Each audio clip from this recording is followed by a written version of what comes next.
Welcome back. We have the privilege of having Grace Uwizeye in the studio, and she is a genocide survivor. She's giving us a first-hand account of what happened to her and her family, her personal journey, and her discovery of a greater part of herself called forgiveness. Grace, before the break, you were telling us that you reconciled with your family, the ones that were still alive. Some of them were not the best, but they were alive, so that was a good thing. Yeah. You know, many times we hear of places like, you know, Mille Collines Hotel, we hear of Amahoro Stadium, we hear of some of these churches where people were killed. Do you think that maybe they should break them down and they rebuild something again, because they bring so much remembrance of bad things? You know, what do you think? Yeah, I think so. Because they were, first of all, they were many people. Yeah, that place. Bandi badeba bagitekamo ekitiibwa. Yeah, ne bakorawo ng'ekintu ky'okujjukira. But they are still working as hotels. Yeah. Exactly. Nothing changed. Yeah. Yet people died there. So, Grace, where did you live before the genocide? Which part? Were you living in Kigali? No. Where were you? Where was your home? My home was in some district called Butare. Butare, yes. Butare. Where there's the university. Yeah. Yes. Butare. Okay. Okay, exactly. Nyanza. Nyanza, it was like some say a center. Because Nyanza is a province now. Yeah. Okay, so you lived in Butare, right? Yes, Yeah. that's where I did my education. Your education. Yeah. And talk to us about what was your father like? What was his job, daily job? Yeah, my father was a teacher. He was a teacher. Yeah. In Butare. No, in Nyanza. In Nyanza. Yeah. Okay. In primary teacher. In primary teacher. Yeah. And your mom? My mom was housewife. Housewife. Yes. She was taking care of you. Yes. And you said you lost 3 brothers. Yes. What do you remember most about them? Okay. One of them was my big brother, because I'm the second in our family, and the 2 others were Following you. following me. Yeah. What I remember of them, okay, those ones were, they were still even very young, like 4, 3 years. Okay. And my big brother was in senior 4. Yeah, because me, I was in senior 2. Yeah. And my big brother, Echinu Manyo, up to now, titwadamu kutegeera weyafiira oba You've never found out No. where he died, or No. you completely have lost track Yeah. of him, Yeah. and that is still painful. Yeah. Did you have other aunties, uncles Of who course. survived? But most of them were killed. Many of them were Yeah, killed. my aunties, uncles, cousin sisters, and cousin brothers. We were a big family. Yeah. So when Some of them survived, one by one, of course. And whatever, even some families, bonanga ba tewaliwo n'omu surviving. Mm. So when you left Butare, who helped you when you got together with the family, your family? Who helped you beginning? Did you go to RPF? Did you go to UN? Did you go to a friend? Who helped you begin to rebuild? Okay, some international organizations were helping people. Yeah, whatever bakunganyiza wamu. Yeah, and they give us food, everything. Of course, no rutaro rubadde terunabakugwa. Yeah. The war hadn't properly ended. Yes. And after that, we came back to our place. Yeah. To our home.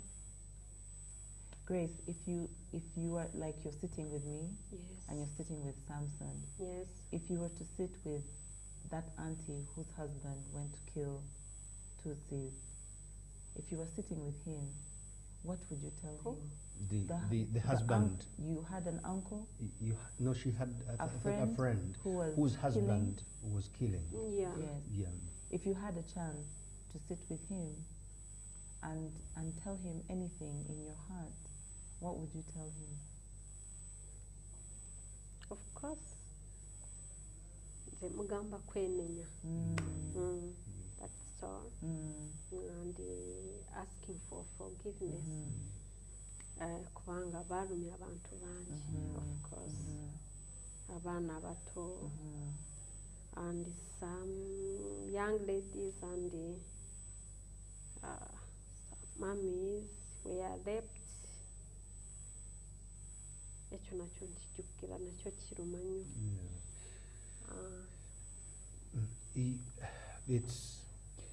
Are there still things that you find difficult to understand? Ebintu up to now, ebikyakulemya okutegeera, even after 20 years, that you still struggle to understand, even after 20 years? Are there things like that? Of course. I'm still asking myself why some people, some innocent people were killed. Why? Some babies. Why? And they didn't know anything about. Even it was, of course, it was a political issue, and for us, for example, I didn't know anything about politics. Yeah. That's still difficult to understand. Yeah. And I'm still asking myself why. have you also met some people who have refused to forgive? Have you met those? You say that because you're now a Christian, you have forgiven. Have you met some Rwandese who have refused, who have said they will not forgive? Have you met some of those? Yes, Yeah. of course. It was not. It was very difficult to forgive when you can see someone who killed your family. You understand? It's not easy. Yeah. They are still there. They're still there. Yeah. Are there places in Rwanda you find difficult to go to because of what you went through? That places you just can't find yourself going? Are there places like that? For me? Or you're comfortable going anywhere? No. There are places you don't go to because it's difficult for you to go there. No, they are not. They're not. You have not. overcome. Yeah, I feel free. I can feel. Yeah. You know, during Grace, thank you so much for sharing your story with us. We don't take it for granted that you really opened up about your family and things like that in in Amahoro Stadium, we saw the Kwibuka celebrations, Yes. actually, sorry, commemorations, Yes. and many of the people, tubadde tulaba ku TV, ng'abantu bafaintinga, they're still crying so much, they're still so traumatized. How do you, in your own way, how do you bring healing? How do you think that people can heal, the people of Rwanda can heal from this problem? Okay. For me, I think to get here, you can share your problems with someone, and nokwogera ekyowulira ekikuzitoera. You can actually say that in Kinyarwanda. In Kinyarwanda? Yes. Yeah. Ushobora ntubike ibintu wumva bikuremereye mu mutima, ukagerageza kuganira n'abandi, ukagerageza no gusenga, praying, yeah, yes, no gusenga, of course,